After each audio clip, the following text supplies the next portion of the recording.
Dans le grand théâtre de la Rome antique, le mariage n'était presque jamais une histoire d'amour.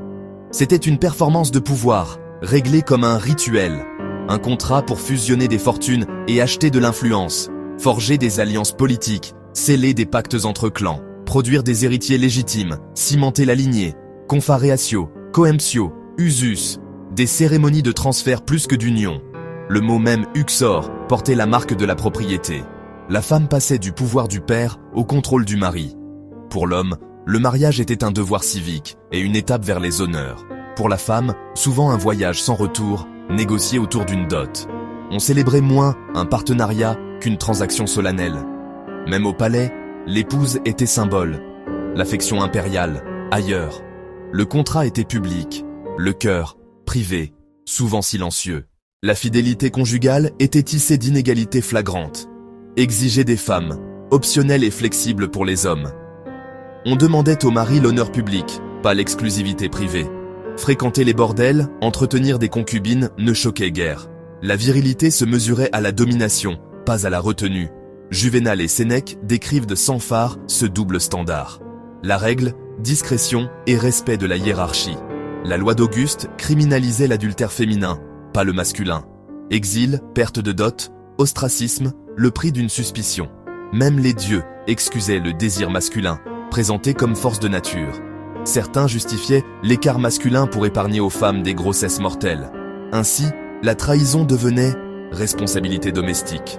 À Rome, le plaisir était un territoire. Chaque corps, une conquête. Loin des matrones, dans les villas et salons, un lien singulier florissait. Un puissant et un jeune. Mentorat affiché, possession implicite. On promettait l'éducation, la rhétorique, la politique, les arts. Ces pueri delicati étaient façonnés comme des œuvres d'art vivantes. Parés de soie, oint de parfum, présentés au banquet. Derrière l'élégance, l'obéissance forcée et la disponibilité du corps. Les moralistes parlèrent d'amitié formatrice, mais les poètes dévoilent désir et manipulation. Être choisi ouvrait des portes. Sénat, armée, sécurité. Affection possible, mais toujours assombrie par l'asymétrie. La faveur dépendait de la jeunesse. Elle s'évanouissait, lui aussi. Remplaçable sans cérémonie. Valeur transitoire, corps monnayé. Le mentorat, une possession élégante, un labyrinthe d'obligations. Parmi les histoires impériales, celle d'Adrien et d'Antinoüs brille et interroge. Adrien, philhellène érudit, aimant l'harmonie et la beauté. Antinoüs, jeune Bithynien, introduit à la cour adolescent. Il devint l'ombre de l'empereur, présent en tout temps. D'Athènes à l'Égypte, il partagea rituels, audiences et appartements. Les sources taisent l'intime, mais la tendresse affleure. En 130, le Nil les avale. Antinoüs se noie, mystère intact. Accident, sacrifice, désespoir. Les archives se taisent. Adrien est dévasté et donne à sa douleur une forme impériale. Il fonde Antinoé, érige temples et statues par centaines. Il frappe monnaie et le divinise.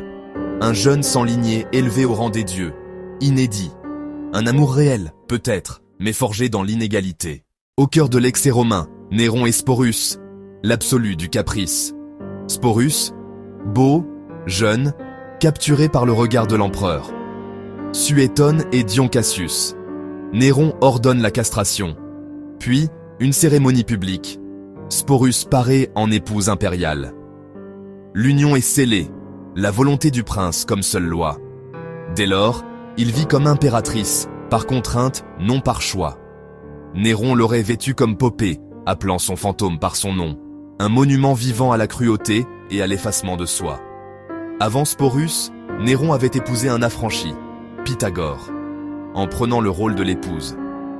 Une parodie de tradition pour narguer le Sénat et l'aristocratie. La performance publique de soumission choqua Rome. Pythagore, comblé mais instrumentalisé, un accessoire de provocation.